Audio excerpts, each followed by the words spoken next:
So I was talking about this book by another biography of the woman who wrote this book, Penelope Fitzgerald. She also wrote a biography of Virginia Woolf called by Herman Lee. But she also wrote another biography on Edith Wharton by Herman Lee. So I thought what I would do this morning on this rest of this video, this second one, is show you my collection of Edith Wharton's writings. I have her book, The House of Mirth by Edith Wharton. I have by Edith Wharton, The Reef by Edith Wharton. I have Edith Wharton's novel, The Children. I have Edith Wharton's novel, The Twilight Sleep. And I have Edith Wharton's novel, The Custom of the Country by Edith Wharton. I have her novel in hardback, Hudson River Bracketed by Edith Wharton.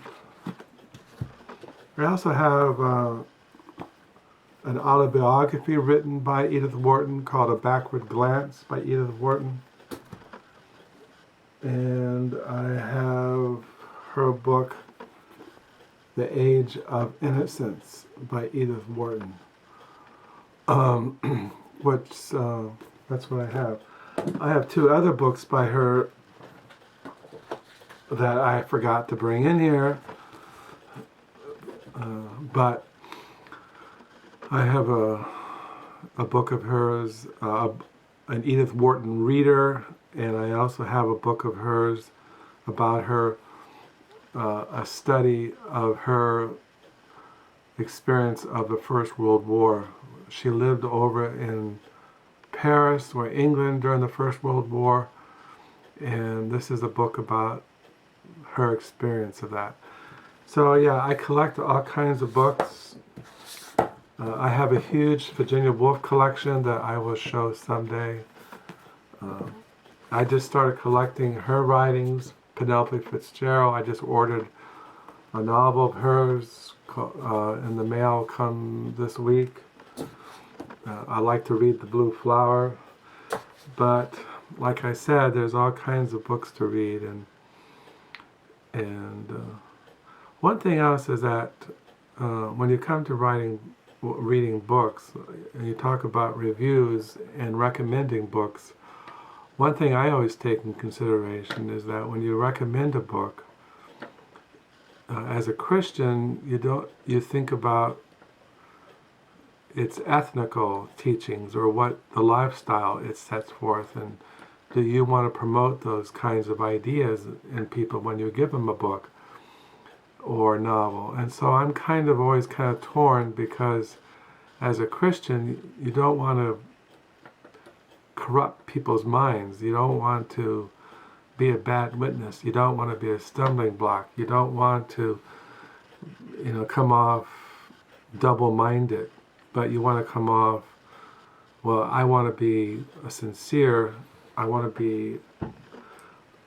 don't want to give a mixed message as a Christian. There are certain things that are evil, that are bad. There are bad novels. There is pornography. There is novels full of sex and things that are not really edifying. So you're always kind of torn. I am torn about recommending books. And also, the books that I really like are books that are Christian. I mean, I do have writers that I like John Updike and Joyce Carol Oates and Edith Wharton and Henry James and Norman Mailer, and I do like people that write about things that I don't agree with ethically, but I still like their writings. But like I've said, I read mostly nonfiction. I don't read a lot of fiction. I like biographies, I like memoirs, letters. I like to read American history. I like art books. I like books about travel. I like books, essays, short stories, I like books, a lot of Christian books, commentaries, biblical studies, books on the Apostle Paul, books on historical Jesus, eschatology, Reformed theology, Puritan theology, biblical interpretation. So there's all kinds of books that I like. But when it comes to recommending books, I find it very difficult sometimes, because I don't want to corrupt people or come off or promoting things that I think are wicked or bad. So I just wanted to say that in this CD, or not in this CD, but in this DVD, well, in this video.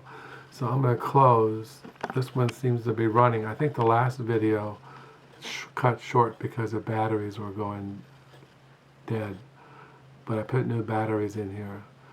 So this is the video, the second one of a two-part series.